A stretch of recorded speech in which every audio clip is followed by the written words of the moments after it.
What's up, YouTube? This is Too Raw for TV. So, since Isiah Lord Thomas won't shut the fuck up about this stuff, right? Since he won't stop with his incessant Chicago Bulls hate, Jordan hate, I think it's time that I give Isiah Lord Thomas a taste of his own medicine. Since people don't want to take into context the fact that Isiah Lord Thomas's, Larry Joe Bird's, Irvin Magic Johnson's primes coincided with Jordan's youth and infancy of his career, not his prime, it's not really fair to compare their primes to Jordan's early years. Just like it's not really fair to compare LeBron's first couple of years with the Detroit Pistons in 2003, 2004. Not that early. But 2007, 2008, fine. But not that early with LeBron James. It's just not fair. But they do it with Michael Jordan to denigrate him. So, let's just compare Isiah Lord Thomas and Jordan at the beginning. Isiah Lord Thomas's rookie year, 81, 82. That was his rookie year. Now, joining him that rookie year from over, I think he got traded over from Cleveland. I think he got traded from Cleveland. Was Bill Laimbeer. Also joining Isiah Lord Thomas that year was Vinny Microwave Johnson. All right, so those later Detroit Pistons joined Isiah Thomas on the team that year. And they already had on the team, I know those of you who watch 80s basketball recognize this name, Kelly Tripucka and John Long. As a matter of fact, John Long led them in scoring per game, 21.9. Kelly Tripucka, 21.6. And then Isiah Thomas, his rookie year, 17 points, 7.8 assists, and 2.1 steals. But with all that help, they missed the playoffs. Their coach was Scotty Robertson. Jordan, only help he had, Orlando Woolridge. Charles Oakley wasn't there yet. You know how they referred to as the traveling cocaine circus? Their head coach, I believe, was Stan Albeck. I think it was. Was it Stan Albeck that year? Or was that the next year?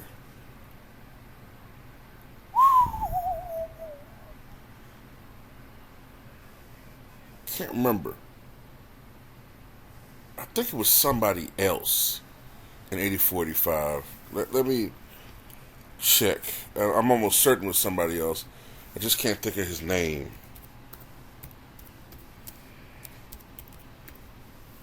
Give me 1 second. I think Stan Albeck was the next season. That's right, it was Kevin Lowry. Kevin Lowry, that was the head coach. All right. The next year for Isiah Lord Thomas, his second year, they regress. They go 37-45. The head coach is Scotty Robertson. And once again, they don't make the playoffs. Kelly Tripucka has an even better year, averaging 26.5 points per game, although he only appeared in 58 games.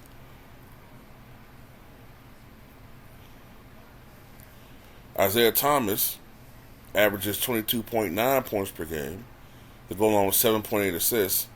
John Long appears in 70 games, but this time he wasn't starting, and he averaged 10.5 points per game. Bill Laimbeer, 13.6 points, 12.1 rebounds. Vinny Johnson, nearly 16 points a game, and they still don't make the playoffs. 85-86, despite the fact that the Bulls only went 21-43 without Michael Jordan, they eked into the playoffs. Still able to eke into the playoffs. The next year, right? 83-84.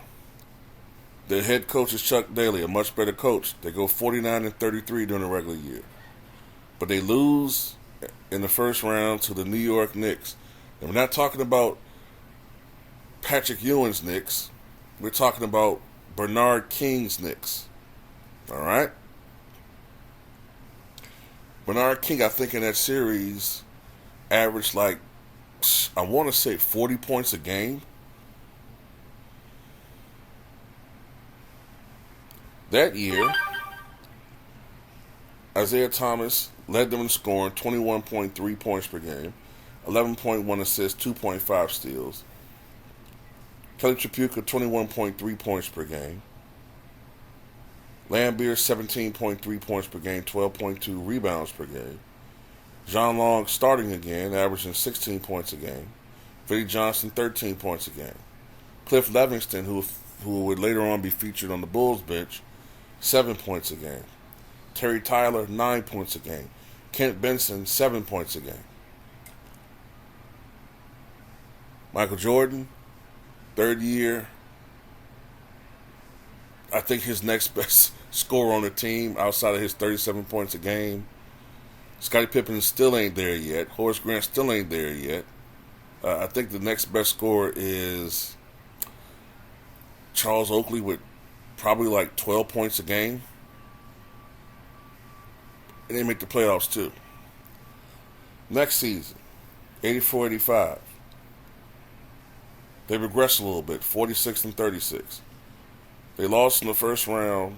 No, they lost in the semifinal, to the Boston Celtics, 1985.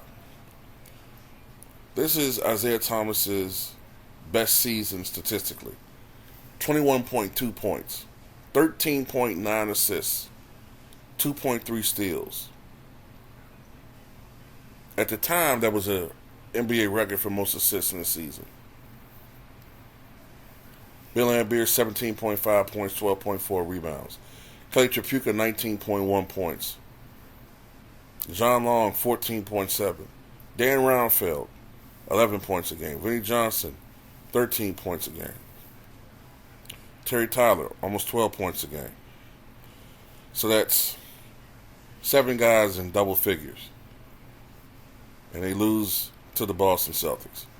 So this would be his fourth year. Jordan's fourth year, 87-88. They win 50 games. Michael leads the NBA in scoring, Defensive Player of the Year award. Doesn't have the help that Isiah has.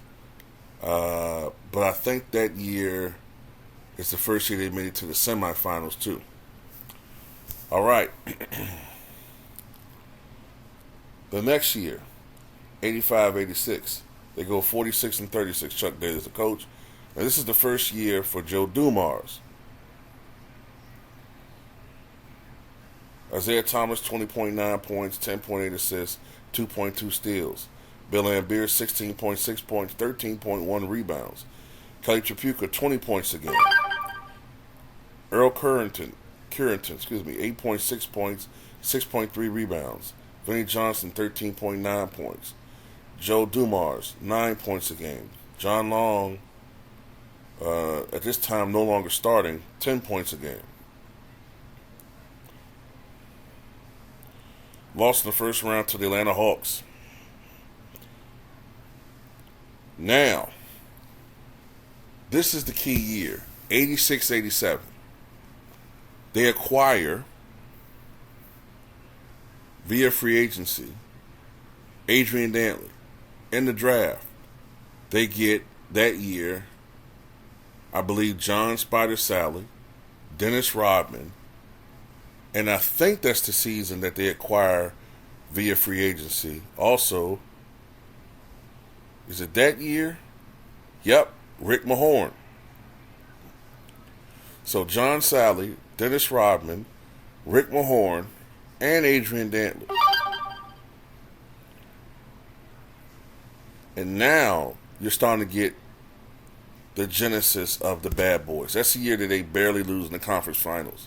So what I'm getting at is, before those guys came there, Isiah wasn't winning anything either. Matter of fact, he had more help than Michael Jordan and was only doing as well or worse than Jordan was.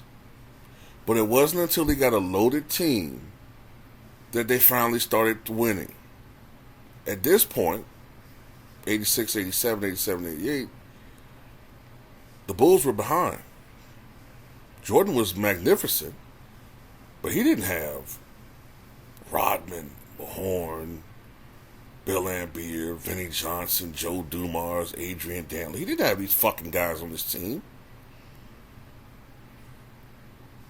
I mean, it's kind of a miracle that they weren't getting swept at first by the Pistons. Even with less talent, the greatness of Michael Jordan, becoming more patient with the triangle offense, the growth and maturity of Scottie Pippen and Horace Grant eventually led to the Bulls overcoming the Detroit Pistons and winning a championship in their own right. So anyway, that's all I wanted to say in this video. And by the way, I think I said this before. After 86, 87, Isiah Thomas was never again a top 10 MVP candidate. Not top 5, not even top 10 after 86, 87. Mind you, he didn't retire until 94. Let's look at Michael Jordan right quick. 1980. Let's look at 1984-85 MVP voting.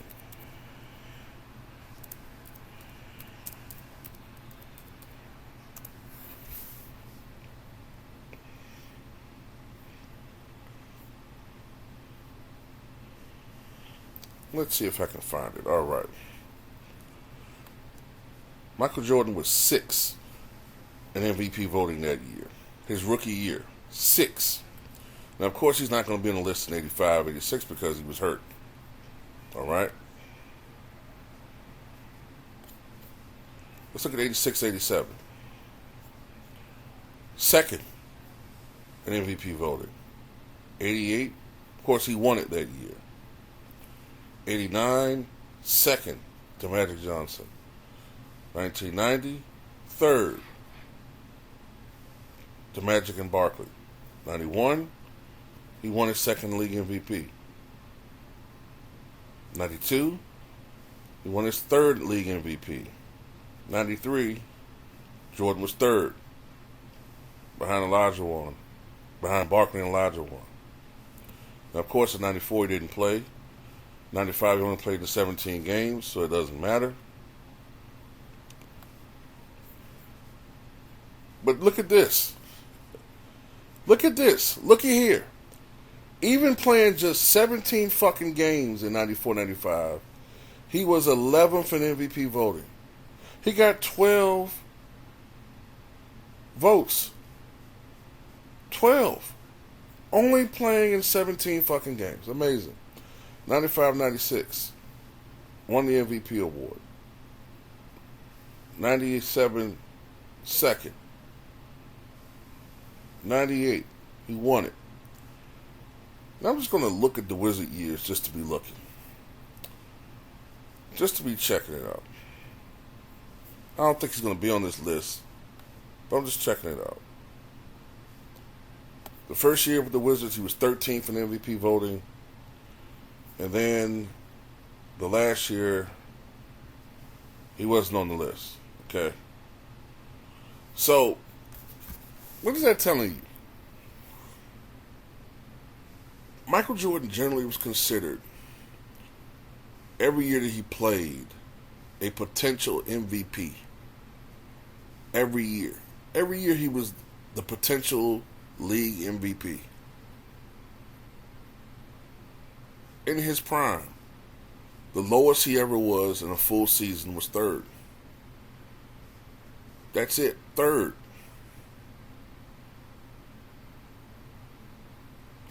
So anyway, just put it out there to, once again, show you that Isiah Thomas is just now on the same level.